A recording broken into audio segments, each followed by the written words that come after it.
Taarifa zaidi tuliyoweza kuipokea ni baada ya kusitishwa kwa ziara pamoja pia na safari ambazo Rais Ibrahim Traore alikuwa nazo kwenye schedule yeye kama rais. Tunavyojua kabisa kwamba huwa anakuwa na ratiba ambayo iko katika mkono wake, na huwa anajua tu kwamba katika siku fulani lazima aende katika nchi fulani ama aende katika mkoa fulani. Lakini ni kufahamisha tu taarifa ambayo imeweza kutufikia ni kwamba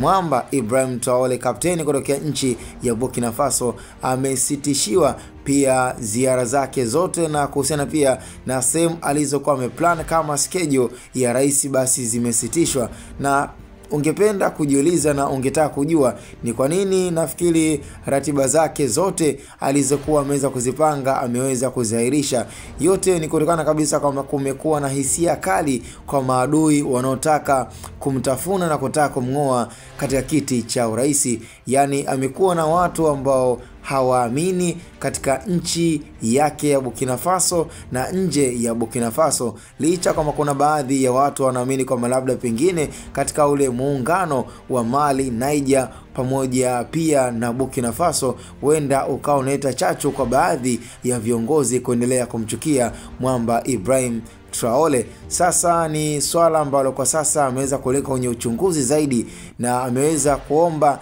ndani ya mwezi mzima, yani kuhusiana na swala zima la safari zote zimehairishwa. Na kwa muda huu na kwa sasa yupo kwenye uchunguzi, yupo kwenye kuhakikisha kabisa kwamba wale wote wanaotaka kupanga njama ama tayari waliopanga njama za kutaka kumngoa na kutaka kumteketeza, basi yeye ndo anakuwa kwanza kuwateketeza. Kwa sababu huwezi ukamjua adui yako alafu ukao unamwangalia au ukao unamuona na wewe ukao unachukulia kawaida, kwa sababu ni swala ambalo yeye ameshaona kwamba linaweza likamdhuru, kama ilivyowahi kumtokea marehemu Thomas Sankara aliyewahi kuwa rais ndani ya mwaka